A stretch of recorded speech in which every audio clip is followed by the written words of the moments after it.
Iran के नए supreme leader Mustafa Khamenei की सेहत को लेकर भारत में उनके प्रतिनिधि डॉक्टर अब्दुल मजीद हकीम इलाही ने एक बड़ा बयान दिया है।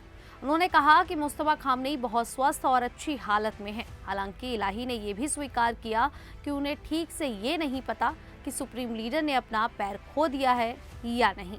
ये बयान उन्होंने सोमवार को गुरुग्राम में द प्रिंट अखबार के ऑफ द कफ कार्यक्रम में दिया। डॉक्टर अब्दुल मजीद हकीम इलाही ईरान के सुप्रीम लीडर के भारत में विशेष प्रतिनिधि हैं। उन्होंने न्यूयॉर्क टाइम्स की उस रिपोर्ट को पूरी तरह खारिज कर दिया जिसमें मुस्तफा खामनेई को गंभीर रूप से घायल बताया गया था।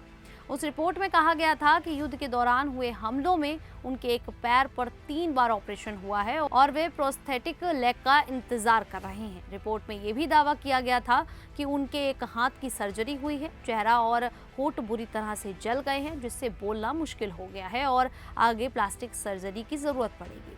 न्यूयॉर्क टाइम में अज्ञात ईरानी अधिकारियों के हवाले से लिखा था कि फिलहाल मुस्तफा खामनेई ने फैसले लेने की शक्ति IRGC के जनरलों को सौंप दी है। हालांकि वे मानसिक रूप से पूरी तरह सक्षम हैं। डॉक्टर इलाही ने इन सभी रिपोर्टों को गलत बताया। उन्होंने कहा कि सुप्रीम लीडर सुरक्षा कारणों से सार्वजनिक रूप से नहीं दिख रहे हैं, लेकिन वे पूरी तरह से सक्रिय हैं। वे अधिकारियों और संसद के प्रवक्ता से नियमित मुलाकात कर रहे हैं। इलाही ने जोर देकर कहा वे स्वस्थ हैं और उन्हें क्या हुआ है ये हमें ठीक से नहीं पता। मैं नहीं जानता कि उन्होंने अपना पैर खो दिया है या नहीं, लेकिन वो स्वस्थ हैं। इलाही का मुस्तफा खामनेई से बहुत पुराना रिश्ता है। उन्होंने बताया कि वे दोनों क्लासमेट्स थे और उनका दोस्ताना रिश्ता 30 साल से ज़्यादा पुराना है। पढ़ाई पूरी करने के बाद दोनों लेक्चरर बन गए थे। मैं उन्हें बहुत अच्छी तरह जानता हूँ। हर दूसरे हफ्ते हम मिलते थे। वो बहुत समझदार और मेहनती हैं। उन्होंने ये भी बताया कि मुस्तफा खामनेई ने हाल ही में अपने एक दोस्त को दाहिने हाथ से एक पत्र लिखकर भेजा था। इलाही ने उस पत्र को देखा है और कहा कि वे खामनेई की लिखावट को अच्छी तरह पहचानते हैं, इसीलिए जो बयान जारी होते हैं वे वाकई उनके अपने होते हैं। ये बयान इसलिए महत्वपूर्ण है क्योंकि फरवरी 2026 में अमेरिका और इजराइल के हमलों में ईरान के पुराने सुप्रीम लीडर अली खामनेई की हत्या हो गई थी। उस हमले में कई ऊंचे अधिकारी और परिवार के सदस्य भी मारे गए। मुस्तफा खामनेई उसी हमले में घायल हुए थे। उसके बाद मार्च 2026 में उन्हें ईरान का नया सुप्रीम लीडर चुना गया।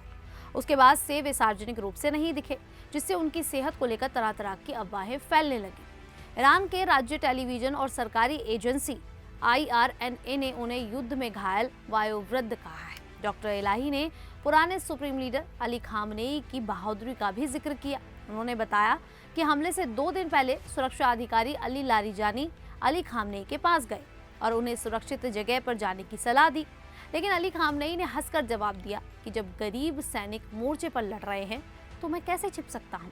उन्होंने कहा अगर आप 90 मिलियन लोगों के लिए बंकर बना सकते हैं तो मेरे लिए भी एक साझा बंकर बना सकते हैं।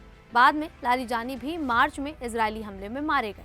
डॉक्टर इलाही ने यह भी स्पष्ट किया कि मुस्तफा खामनेई अपने पिता की तरह सभी फैसलों पर पूर्ण नियंत्रण नहीं रखते। फिलहाल कुछ फैसले जनरलों को सौंपे गए हैं, लेकिन वे खुद सक्रिय हैं। ईरानी विदेश मंत्रालय के प्रवक्ता से भी जब पूछा गया कि क्या मुस्तफा खामनेई ने औपचारिक रूप से पद संभाल लिया है, तो उन्होंने सीधा जवाब नहीं दिया और सिर्फ इतना कहा कि जिन्हें संदेश मिलना था उन्हें मिल चुका है। ये पूरा मामला ईरान में चल रहे युद्ध और राजनीतिक बदलाव से जुड़ा हुआ है। अमेरिका और इजराइल के हमलों के बाद स्ट्रेट ऑफ हॉर्मुज बंद होने, तेल की कीमतें बढ़ने और क्षेत्र में तनाव बढ़ने से दुनिया की नजर ईरान की नई नेतृत्व व्यवस्था पर टिकी हुई है। ऐसे समय में अब्दुल मजीद हकीम इलाही का बयान ये दिखाने की कोशिश माना जा रहा है कि ईरान का नया नेतृत्व मजबूत है और सब कुछ नियंत्रण में है। खैर, आप सभी को क्या लगता है, क्या सच में मुस्तफा खामनेई बिल्कुल स्वस्थ हैं, ठीक हैं या फिर नहीं?